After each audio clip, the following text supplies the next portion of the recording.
Are you ready to take our quest for Hebrew to the next level? Let's talk about verbs. What's a verb? Well, verb is, we often think of it as an action word. It's where the action is in a sentence. He hit the ball. She walked down the sidewalk. It fell. That fell or walked, it hit. Those are verbs. There's where the action is. Now, there are also being verbs like I am, you are, he, she, or it is, we are, were, will be, become. So there are also these being verbs. Most of the time we think of a verb as an action word, to do something. So let's hit, and they're the chassis of the sentence. They're the heart of the sentence. You don't have a sentence unless you have a subject and a verb. And in Hebrew, a verb all by itself can be a sentence. English can't do that. But in Hebrew and Greek, a single word can be a whole sentence. I'll explain it as we go along. So this is a video about Hebrew verb tenses. Now, let's talk about the easy parts. So Hebrew verbs have these things called person, gender, and number. Now, number is pretty easy, although Hebrew has some tricks up its sleeve as well. Person, let me start with person. Person is either first person, second person, or third person. And if you've learned another language, this will be familiar. But if you've only done English, this is like, what? What's that? Although you may know from somewhere. But if I speak in the first person, I'm going to use the word I. First person comes from the perspective of the person speaking. And since I'm number one, I'm the first person. Now, of course, there could be others. It could be we. We is the plural of I, isn't it? I is just one me, but we is a bunch of me's. Well, anyway, I'm trying. So the first person is from the standpoint of those who are speaking, either the individual, I, or the we that are speaking. You is the second person. That's the one, you come second. You are the ones that I'm talking to you. I'm talking to you, Matt. I'm talking to you, baseball club of South Carolina, or whatever. So it can be singular or plural too. Unfortunately for us in English, we use you, Y-O-U, for all kinds of things. We use it for singular, we use it for plural.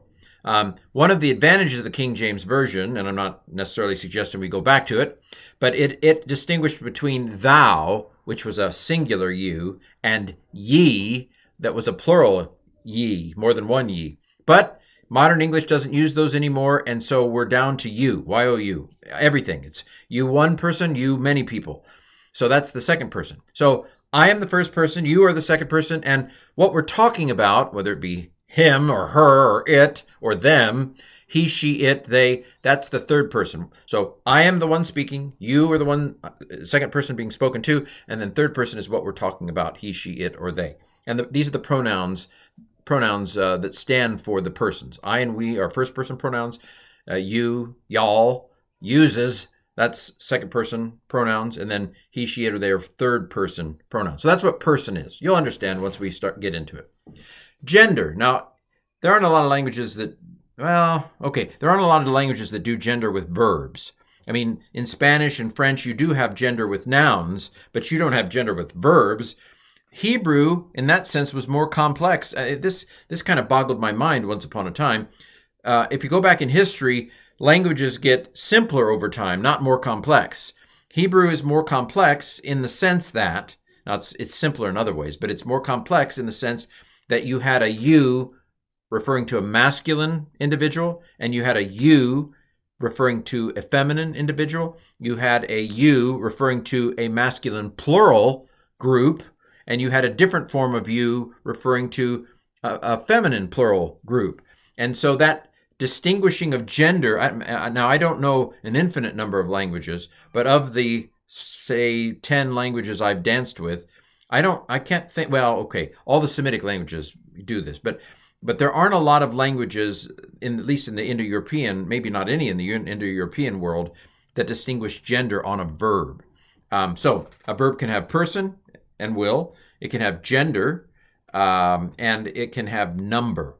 That's singular or plural. That's pretty easy, right? You got one, or you have more than one.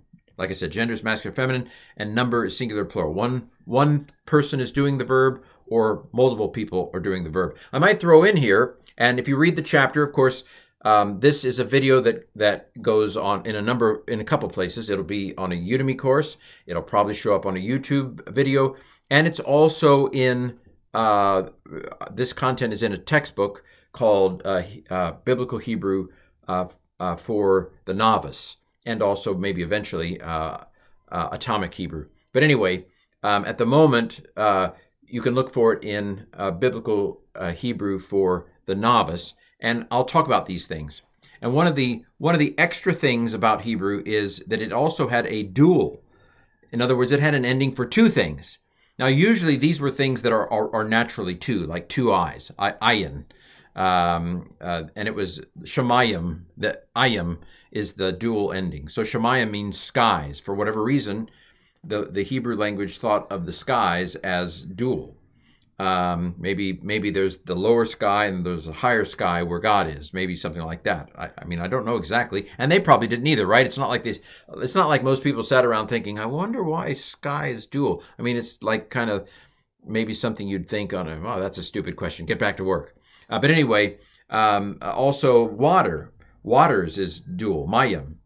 But of course, Genesis does divide the waters below the firmament and the waters above the firmament. Ears.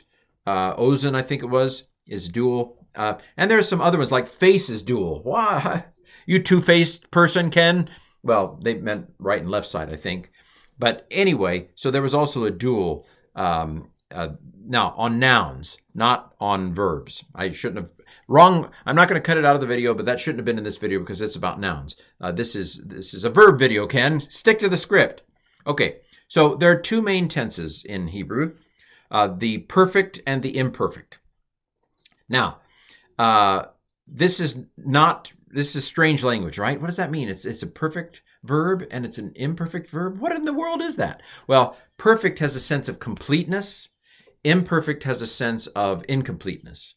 And so you can see, now this is not, the thing is, you got to throw out your English assumptions and our worldview assumptions. Naturally, most of the things in the past we would think of as being completed, right? So it would be natural for you to think, at least initially, that the perfect tense was a past tense. That's not exactly true. Similarly, you might think, well, incomplete, that's future, right? And so it's natural to think of the imperfect as a future tense. But that's not exactly true either, because it's more about how you're talking about it. So I can talk about the past in an incomplete sense. I can say, well, I was walking down the street when this bag of gold fell down on me.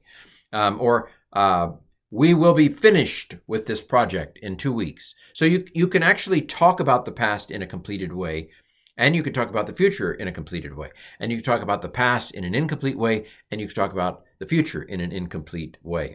I'll be working on this for years. That's future tense, but it's incomplete. So these two tenses, perfect and imperfect, don't actually line up exactly to past and future, as we'll see as we go. Now, the perfect tense, it changed the letters at the end of the word, whereas the imperfect tense, it tended to change letters at the front of the word. Now, the imperfect sometimes did both with 1-2 punch, stuff on the front, stuff on the end. But in general, the perfect tense added letters to the front of the word. The perfect tense added stuff to the end of the word, and the imperfect tense added stuff to the beginning of the word, generally speaking. It doesn't always work, but it's broad strokes. Now, you might be saying, well, what do you mean it added letters? Well, if you've studied Latin or Greek, if you've studied, some of these languages, you'll find that they change the endings on the words. Now, we do this a little, like with nouns, we might say, I have 1 peanut, or I have 2 peanuts, and we add an S to it. We do this rarely with verbs, but we do sometimes, like I speak, but he speaks. And so we add an S in the third person singular for whatever reason. It's historical with English. But in general, we're not used to adding stuff to the end of words in English. But Hebrew does it. Greek does it. If you're going into biblical languages, you got to get used to this ending stuff. The endings tell you a lot of stuff. And in Hebrew, the stuff at the beginning changes sometimes too.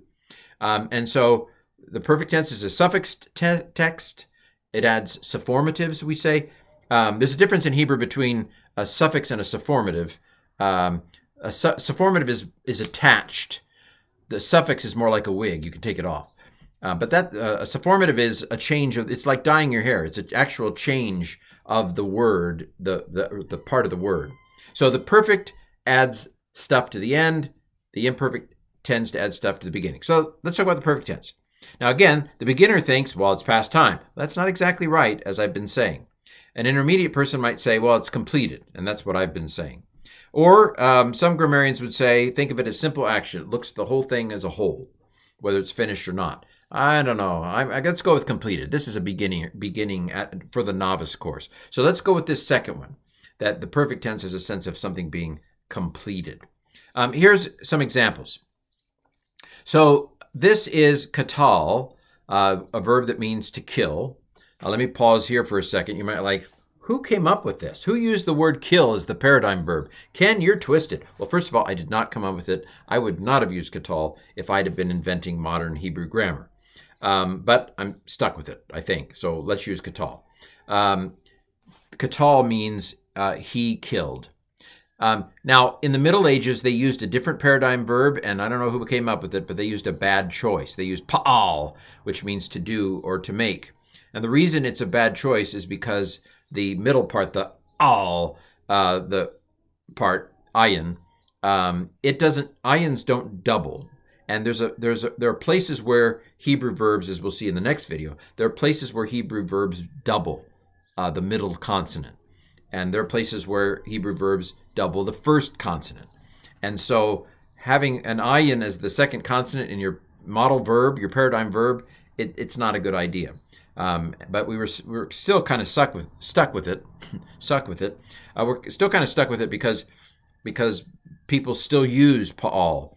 But anyway, wayyiqtol means to kill. This is what's called a strong verb. All of its consonants are strong. They don't go away. They don't do anything. So this is a third masculine singular form with the subject of he. He killed. And it's blah. It's just bare bones. 3 letters. Most Hebrew verbs, by the way, are built on 3 core letters. Sometimes one of them goes away or does something funny. We call those weak verbs. But this is a strong verb. All the consonants are here to stay. I have this weqatal or weqatal, if you want to go with the ancient pronunciation, weqatal. Sometimes when you added a vav to the front or a wow to the front of wayyiqtol, it flipped in a way that I'll talk about a little bit later in the video. But for now, let's keep going. So wayyiqtol, he killed. Weqatal, it sometimes flipped it, but not always, to he will kill. But more on that in a second. For now, perfect tense, he killed. The imperfect tense, you see, well, this adds a yod to the front. That yod is the third masculine singular indicator. He will kill might be a kind of a default. Wayyiqtol is the way this is pronounced. So the imperfect tense, again, we start off with a future idea, he will kill, but it doesn't work because a lot of times we have other things going on. But it does have a sense of incomplete action. All right, now let's get to some of the exceptions. So this is a bad name for it, converted imperfect.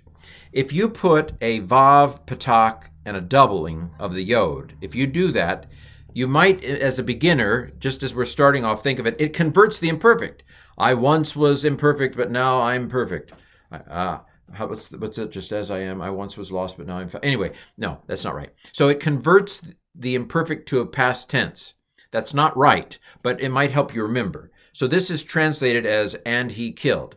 And the modern grammarians prefer to call this a wayyiqtol form. And that's just basically following the letters, wayyiqtol.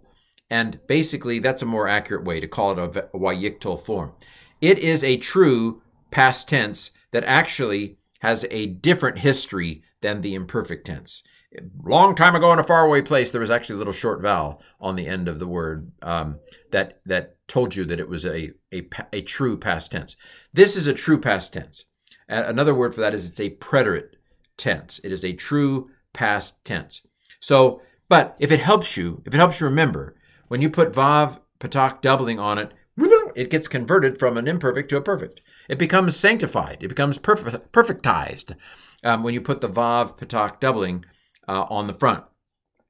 Again, you're going to see different names for this in the code that I'm going to show you in a second. You might see consecutive perfect, something like that. The idea that we got these past tense, past tense, past tense going along. But basically, what do you need to know about this? This is a true past tense. And if you have a vav, patak, and a doubling on an imperfect form, it converts the imperfect to a past tense, as it were. And it's a true past tense. So this is and he killed. It's not up for grabs. It's a and he killed. So that's the converted imperfect. Converted perfect is what I was showing you a second ago with wayyiqtol, this, or weqatal here, weqatal. Sometimes a vav can flip a perfect as well. At least that's one way to think of it. You can think of a vav converting an imperfect to a perfect, and you can think of this weqatal converting a perfect to an imperfect. It's not exactly correct. I'll explain in a second. So what really is going on here, again, okay, this isn't what is going on here. You might think of the Hebrews as being lazy. Let's say they had a command, go and eat and sleep and work. Let's say they wanted to say something like that. A lot of times they would just put the command on the first one, go. And then they would just use a perfect and perfect and perfect and perfect and perfect. And so really what's going on here is you have consecutive vavs and consecutive perfects. And rather than put them all in the command form, go and eat and sleep and work, rather than put them all as commands, they just put the first one as a command, go. And then they put perfects the rest of the way, go and he ate and he slept and he worked. And basically, you know that if it's in a chain of perfects with a vav on it, a chain of consecutive vavs or wows, a sequence of verbs, that the later ones will be like chameleons. They're going to take on whatever the leadoff one was. That's what they're going to do. They will conform to the chain because they're working on a chain game. No. So this form, a vav or wow plus a perfect tense verb, conforms to whatever the leadoff batter is, whatever the leadoff hitter of the chain was. They used to call it a vav conversive, this converted perfect, or a wow conjunctive. It's conjoined, like a conjoined twin. They're stuck together. All these verbs are stuck together. But probably the current term that is most preferred is weqatal. Basically, that's a vav on qatal.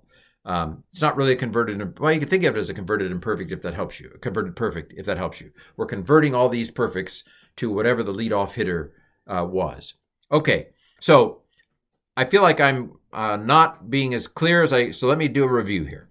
What are the tenses of Hebrew? Well, there are two main tenses, perfect, imperfect. Perfect has the sense of completeness, imperfect has a sense of incompleteness. But if you put a vav on the front, you can flip it. You can convert it. You can convert a imperfect to a perfect, as it were, in meaning. That's a converted imperfect or a vav consecutive or so forth. Basically, what we've done is we've cued into a true past tense if you put vav patak doubling on the front of an imperfect. The converted perfect then is also in a chain where you have a leadoff hitter that's some form, it could be an imperfect, or it could be a future, it could be a command, or it could be something else. And then what happens when you put the and on these subsequent perfects, it flips them to whatever the original one was. Perfect, imperfect, converted imperfect, which is a past tense, and vav consecutive that basically converts a perfect to whatever the leadoff hitter is. I'm not sure I did much better on that one. But you might be wondering, well, how do you do the present? How do you talk about the present tense? Well, one way to talk about the present tense is to use a participle. That's an ing word, cotail. So, for example, killing, as in is killing, or they are killing. So you could use the participle. The key to a starter participle is this holum after the first consonant. That's the telltale sign there. So killing can be used as a as a present tense. So let's look at some actual text, shall we? Let's start with Genesis 1:1, the very first verse of the Hebrew Bible. So see this second word, bara. This is the verb for created, action word, right? And we've got the Strong's number at the top. E is Englishman's. That'll take you to a concordance, as we know. So let's look at this code down here. What does the code tell me? Well, first of all, V tells me it's a verb. Okay. Call tells you something called the stem. We'll do that in the next video. Call is the basic, no frills, bleh, starter stem. Nothing to see here. Perfect is the tense that we've talked about. It probably has a completed sense to it. Third masculine singular means that the subject is either he, she, it, or they. Masculine means it's a he or they. Singular means it's a he. And in fact, the subject is God here, which is grammatically considered a singular, even though it's plural in form. Anyway, imagine that. 2 videos from now, we'll talk a little bit about that.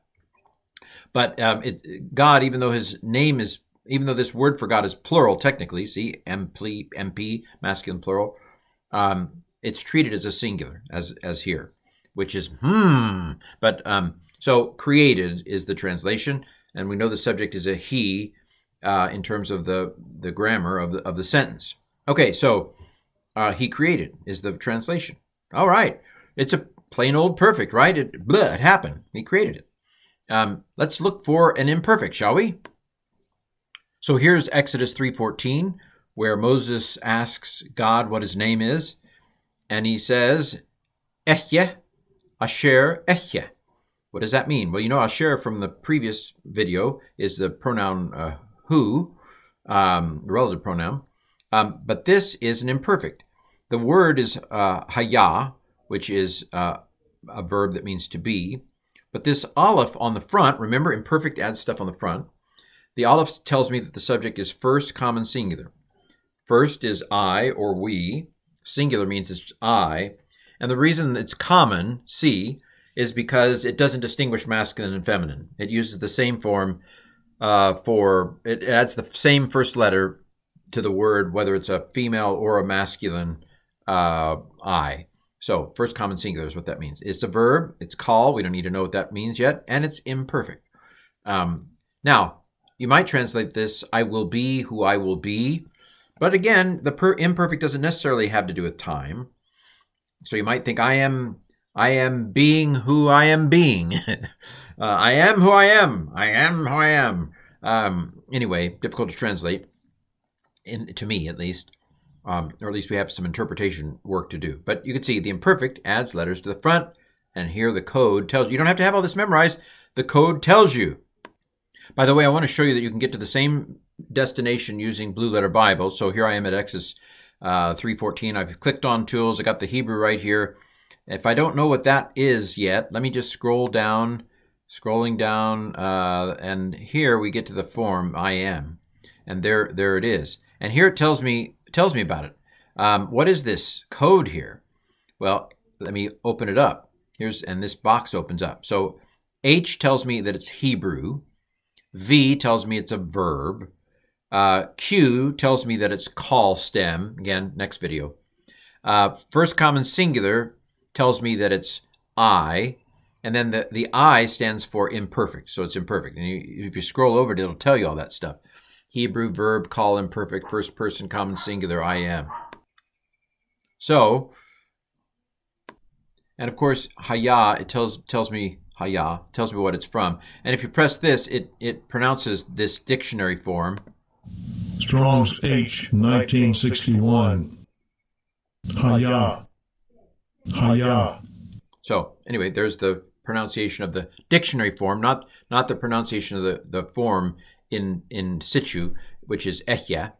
And we saw Ehyeh transliterated in Interlinear Bible. You want to go to Interlinear Bible for the transliteration of the word. Okay, so we've done a perfect tense, we've done an imperfect tense. Let's do a converted imperfect. So here we are, we're back in Genesis 1. This very first, vayomer, that's a very common form. You might want to just tuck it away somewhere. Vayomer means, and he said. So let's look at the code. A lot of code down here. So it's got a conjunction with a wow on the front. That's and. basically, is what that's telling me. This line divides up parts of it. So here's the analysis of the verb. It is a verb. It's call stem, again, next video. It's third masculine singular, which is he. So third means it's either he, she, it, or they. Masculine means it's either he or they. And then singular means it's he. And the subject, again, is Elohim or God. Again, God is plural grammatically, but singular in terms of the way it's treated. Interesting. But what kind of imperfect is it? It says consecutive imperfect. That's what it says, consecutive imperfect here. Doesn't say converted imperfect. But again, the preferred way of referring to it is wayyiqtol. Wayyiqtol. Wayyiqtol is the preferred way of referring to it. Let me show you in Blue Letter Bible. So here's the form vayomer, from amar, to speak. There's the Strong's number. I can have it pronounced amar. So here's the code.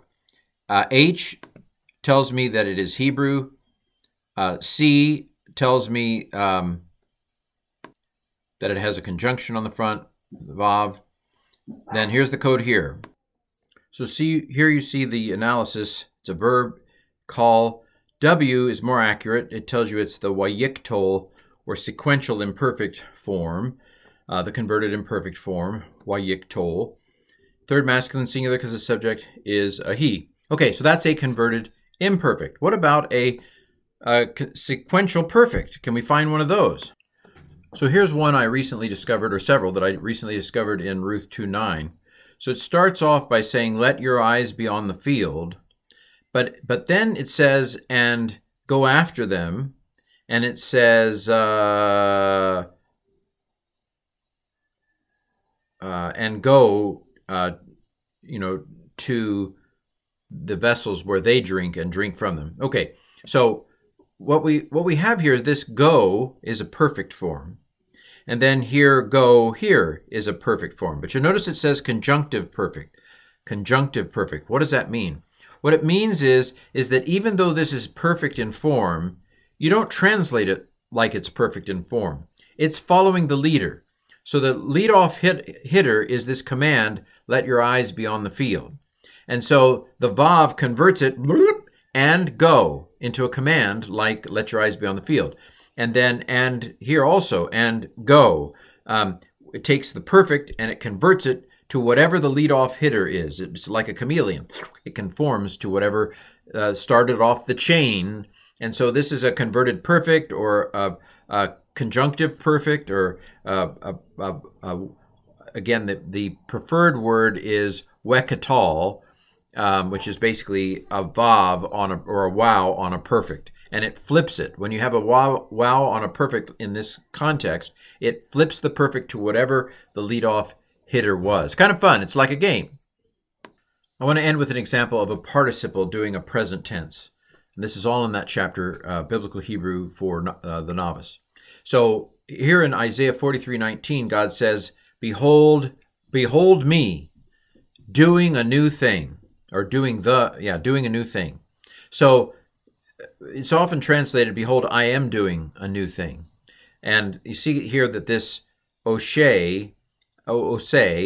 is where that doing comes from. It's a verb, it's call, but it's a participle. It's ing word, and it's masculine singular to go with God. So behold, doing a new thing, and behold me doing a new thing. And so in a sense, the participle here is acting like a present tense. Behold, I am doing a new thing. Although I know here, Interlinear Bible translates it as I will do. But it's literally, behold me doing a new thing. Well, this has been a very, very, very, very brief introduction to verb tenses in Hebrew. Basically, there are two, perfect, imperfect, but you can convert the imperfect to a past tense by putting a vav patak doubling on it, and you can convert a perfect to something else, whatever the leadoff hitter was, by putting a vav on it as well. And you can use the participle to do a kind of present tense as well.